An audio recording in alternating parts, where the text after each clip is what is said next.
Good morning, friends. Welcome back. Thank you for joining us again for Family Storytime.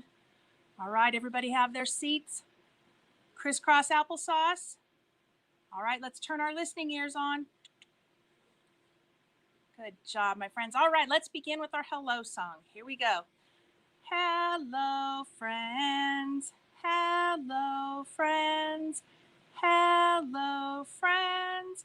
It's time to say hello.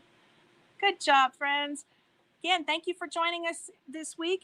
I want to share some monster stories with you. We are approaching Halloween quickly, so be sure to stop into any of the libraries and get your Halloween kits. We have Halloween kits available this week. Next week, we will have Dia de los Muertos kits. So there'll be activities in there that your whole family can set up your own altar or ofrenda. All right, shall we begin? Sounds good. Let's start with a book that I'd like to thank Sterling Publishing for allowing me to read. This is called Monster Trouble by Lane Fredrickson.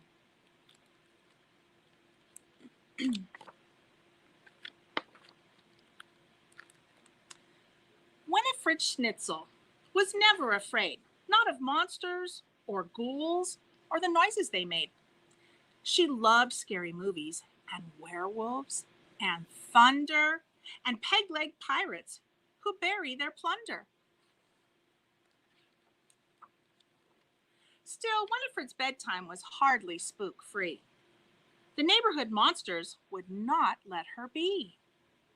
Each night they'd show up and attempt to be scary. Some would growl, some would belch, and some were slimy, some were hairy. But all of their monsterly mayhem was moot, because Winifred Schnitzel thought monsters were cute. Still, night after night, all those monsters kept creeping into Winifred's room, interrupting her sleeping.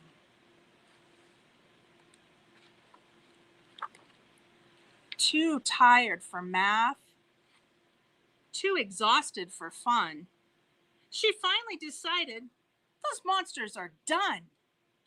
She ordered a book titled Monsters Beware and constructed the sticky string small monster snare. But that night, the big monsters all showed up first. The sticky string snare got so stretched that it burst.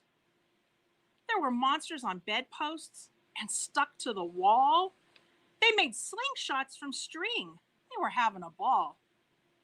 Winifred sighed. Oh, they were louder than ever.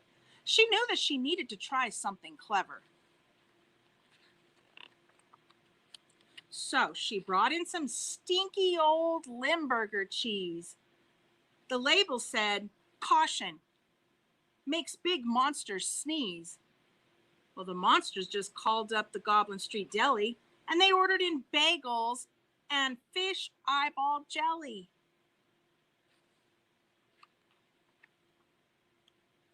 Winifred barely got through the next day.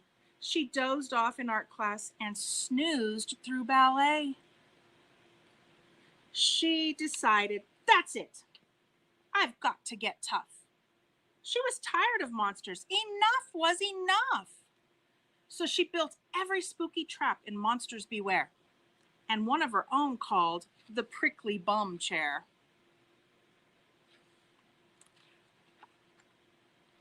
Poor Winifred yawned. Ooh, she was so very sleepy.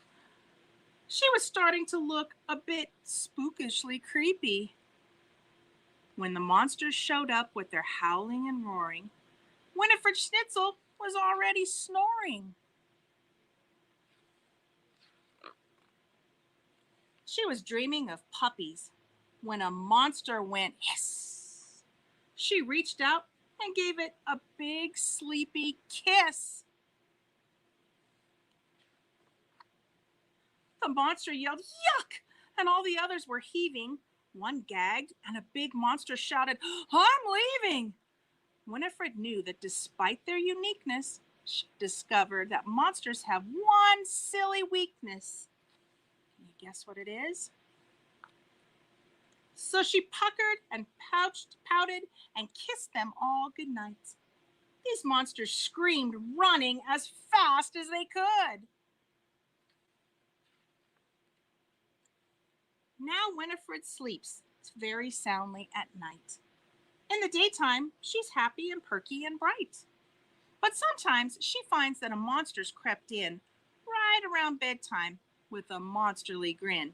She ignores all the growling and roaring and hissing, since the one thing that all monsters hate most is kissing. The end. All right, my friends, should we learn a cool little monster song? This is a short little song, but it's fun to do. All right, you ready? I'll sing it to you and then we'll practice it. So it goes like this. If you ever see a monster, a big scary monster, if you ever see a monster, be sure to say boo. Did I get you? All right, let's try it again. Here we go. Ready? If you ever see a monster, a big scary monster, if you ever see a monster, be sure to say boo. Good job. That one's a fun one. You guys can try that one on your friends and family. All right, let's try spider sandwiches. Who likes spider sandwiches? Yeah, I don't know. This one is by Claire Freeman, and I'd like to thank Bloomsbury, Publishing. Here we go. Come eat with Max. He has a monster appetite. He eats such yucky mucky food. His mealtimes are a fright. He loves to slug milkshakes through a stinky hosepipe straw. And as for beetle cookies, he can always munch one more. You like beetles in your cookies? For breakfast every morning, he chews toenail scrambled eggs, then guzzles down a smoothie made from crushed grasshopper legs. Ew. He buys snacks on the internet from as far away as space. Spiky space ants, moon goo globs are all stuffed in his face. By lunchtime, Max is starving. Scrumptious lice rice, I can't wait, he says. He slurps it super fast before the lice crawl off of his plate. Oh, goodness. He bought the Monsters Cookbook for some recipe ideas. The best was slimed eel noodles, served with hairy fried bat ears. They're the bat ears. From pickled worms to squashed fly jam, Max beams. Hooray! Yes, please! He spreads them on his crackers. With smelly fish-eyed cheese. Look at that cheese, it has eyeballs in it.